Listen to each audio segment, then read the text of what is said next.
People from the North East who died after receiving a COVID jab have been telling BBC Newcastle that they feel abandoned by the government and have yet to receive anything from a scheme set up to help.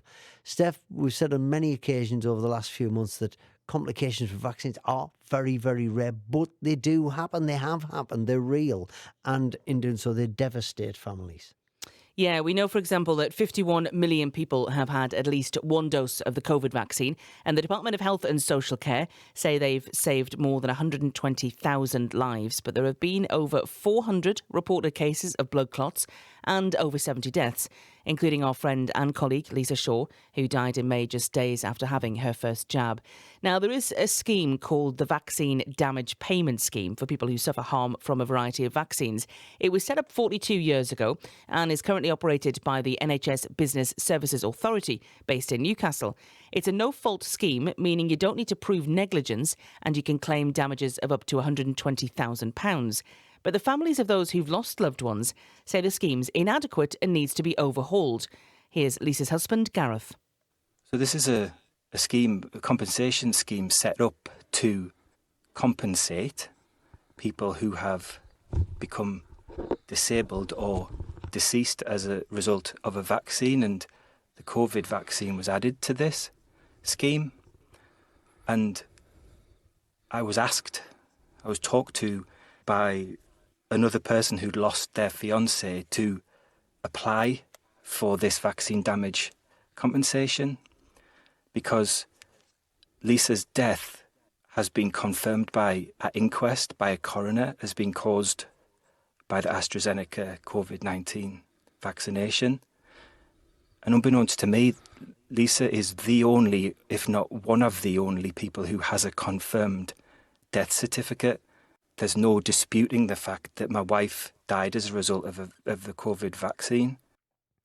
And Steph, we've been hearing from someone else from the North East who's been affected. Yeah, Vicky Spitt is from Alston on the border of Northumberland and Cumbria and was due to marry her fiancé Zion last month.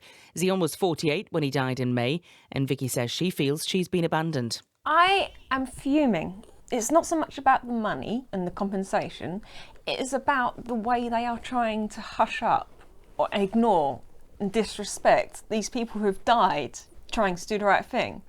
I mean, can you imagine if they treated veterans like this? We feel like we are being hushed up, kept quiet, swept under the rug, because they don't want to discourage people from getting the vaccines. I think that mentality is completely backwards. I think there's a very tiny number of people who've been affected so badly by the vaccines, and if the government showed willing to help them and compassion, then I think it would actually help vaccine uptake, because people would feel more confident that if something wrong, they would be looked after. They wouldn't just be left in the dark, feeling like another statistic.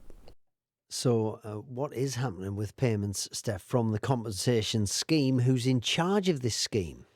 Well, as I said, it's run by an organisation called the NHS Business Services Authority, which is based in Newcastle. It took on the scheme from the Department of Work and Pensions on the 1st of November, but it's been around for decades and it's now meant to include COVID vaccines too. We've seen a document which suggests the authority expects the number of claims via the scheme to rise tenfold as a result of the inclusion of COVID-19 vaccines, with up to 1,000 claims a year. But so far, we understand nobody's received any payments for damages caused by a COVID-19 jab. Zara Nanji is a solicitor representing some of the families affected.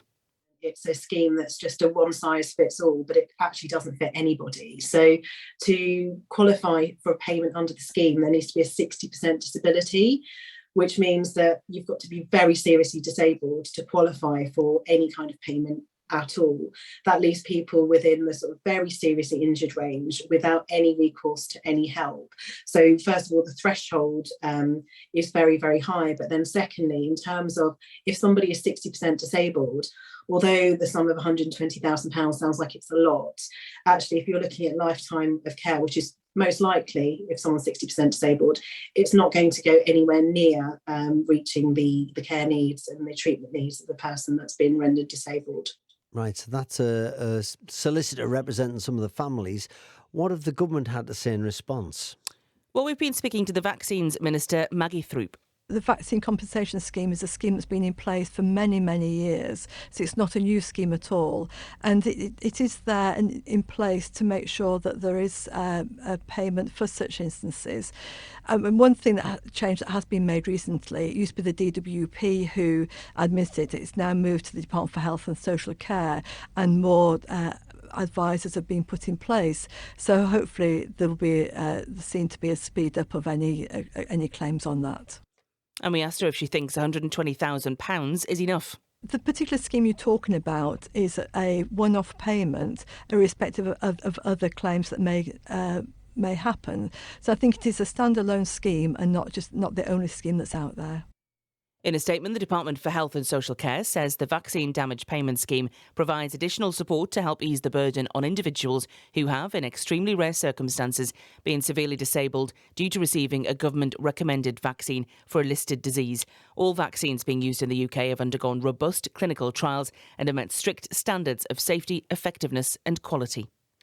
Thanks very much, Steph, and thank you to the people in that story who shared their stories. As painful as they were, they're willing to, put it out there, what's happening, what they're going through at the minute. Making a difference.